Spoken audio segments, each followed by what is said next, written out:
We're going to start chapter 19. Chapter 19 is thermodynamics.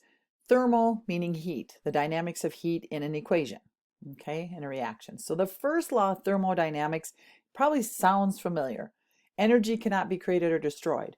We've already said matter cannot be created or destroyed. Mass works right in there, okay? So because of that, when we look at equations, we're changing things, but we can't create energy, we can't destroy it.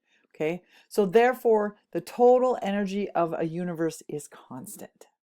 All right, energy can, however, be converted from one form to another or transferred from a system to the surroundings or vice versa. This is why, we burn propane or whatever we use for our heat source. Would be wonderful if energy cannot be created or destroyed. We got it, we got the heat, but yet we still have to continue to burn more propane or whatever. And again, that's because we lose the heat to the surrounding areas when you open up the door, if your house isn't, super insulated, all that good stuff. Okay. So basically we're taking that energy, that heat, and it's escaping into the surrounding areas, and that's why we have to add more. Okay.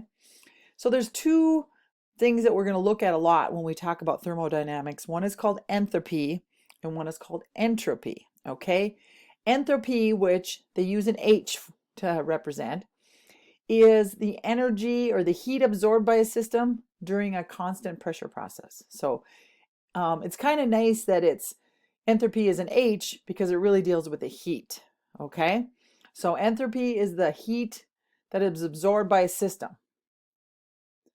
Entropy is different. Entropy uses S. No idea, you guys. I don't know where the S came from. But it's the randomness. How are those, you think of a solid, how the molecules are all kind of stacked up. There's not much entropy in a solid. A gas, where they're running around going crazy and moving, has a lot of entropy. So entropy is like the disorder or the order of a system. And they both are very important in determining whether a reaction will occur spontaneous or not. Okay, spontaneous reactions are important. If we do our calculations and we find out it's spontaneous, then we don't have to do anything to get the reaction to occur. If it's not spontaneous, then we're going to have to do something. Okay, so enthalpy, again, is the heat, the energy absorbed or released during a chemical reaction. And again, we're going to be talking about heat. So again, that's nice that it's delta H. Okay, if you do a reaction, you calculate your delta H, okay, your entropy.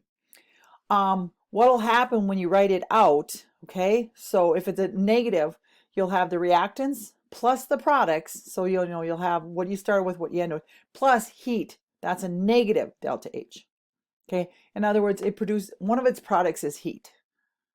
Okay, if you have a positive delta H, okay, that means the reaction is endothermic.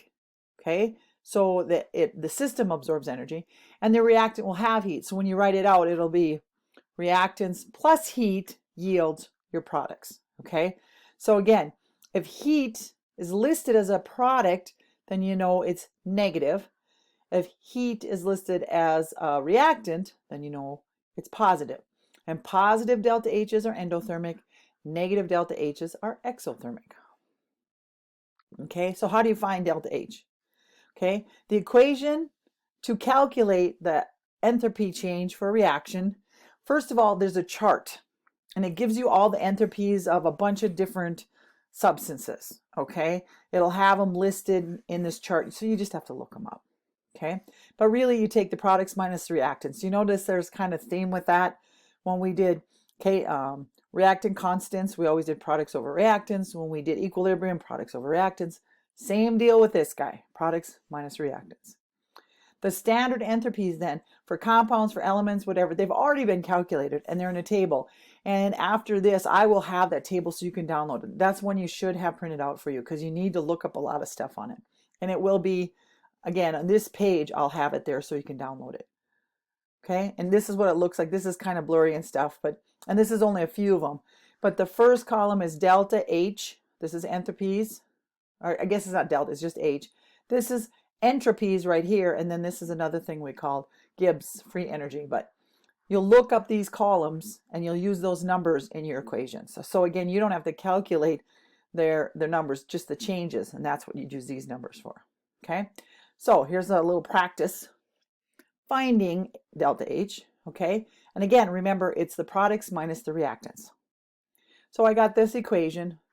I have 2 moles of nitrogen monoxide and oxygen. I don't know why they're different colors. Sorry about that, guys. And we end up with 2 moles of nitrogen monoxide again, okay? Oh, this is nitrogen dioxide, sorry. Okay, so if I look up on the chart, NO2 is 32. And there's 2 moles of it, so I'm just going to multiply by 32. And then I'm going to subtract this side, okay? If I look up NO, and it's really important that you have to look because there's different numbers for gases and liquids and solids. So be careful, be mindful of these guys, okay? All right, so NO gas is 90, and again, there's 2 of them. And oxygen is 0. When you're looking at delta H's, or when you look at H's, most of the diatomic gases or the pure substances, if it's just, you know, aluminum or whatever, it's 0. But again, just look them up and you'll see most of them are 0. So this one's 0, so that's nice, makes it easier. So multiply 64 minus 180, I get 116. That's how I found my delta H. Okay, again, these numbers come from a chart. You don't have to figure them out, you just look them up.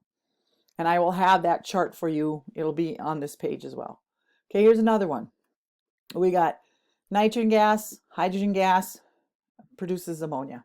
Okay, so I'm going to do 2 moles of whatever ammonia is. And these guys, 1 mole of this and 3 moles of these, but because this is N2 and H2, they're 0. Okay, so I'm going to take 2 times negative 46, because that's ammonia. And these 2 guys are both 0. So I get negative 92 kilojoules per mole. Okay, that's how you do delta H. Okay, and I'm going to quit there. We'll hit entropy on the next one. Oh, I didn't even go very long. So cool, huh? So again, I'll have you do some entropies and then we'll hit entropy on the next slide. Okay, all right, so that's it for this part of the lecture.